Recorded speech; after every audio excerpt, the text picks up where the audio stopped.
This is Brian Houston. Brian was the leader of Hillsong Church. He's considered by ScoMo as a spiritual mentor.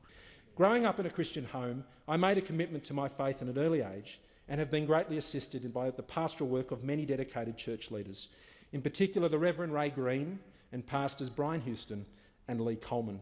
Brian's dad sexually abused a child in the 1970s. Brian is alleged to have covered up his crimes. He's recently been charged for the cover-up and will face court this year.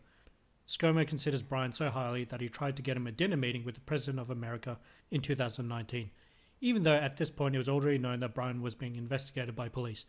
ScoMo denied that he tried to have Brian invited as a guest for several months, calling it all gossip by the media and Labor. The Prime Minister has shrugged off suggestions he put forward Hillsong Church leader Brian Houston to join him at events in Washington, D.C., only for US officials to reject the request. Asked several questions about the report in the Wall Street Journal, Scott Morrison repeatedly dismissed it as gossip but didn't deny its accuracy.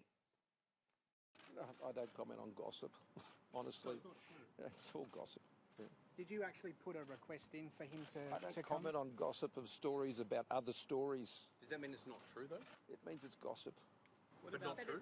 It means it's gossip. But not true? I think I've answered the question. Then, he eventually admitted that he did try to get Brian invited as a guest to the White House. On an unrelated note, here's some woman who won Australian of the Year looking unhappy to be meeting Morrison. She seems so petulant. What did she win Australian of the Year for again? Let's see. Grace Tame is an outspoken advocate for survivors of sexual assault, particularly those who are abused in institutional settings, blah blah blah blah blah. Seems irrelevant, it's probably because she's autistic or something. Anyway, learn to be more polite.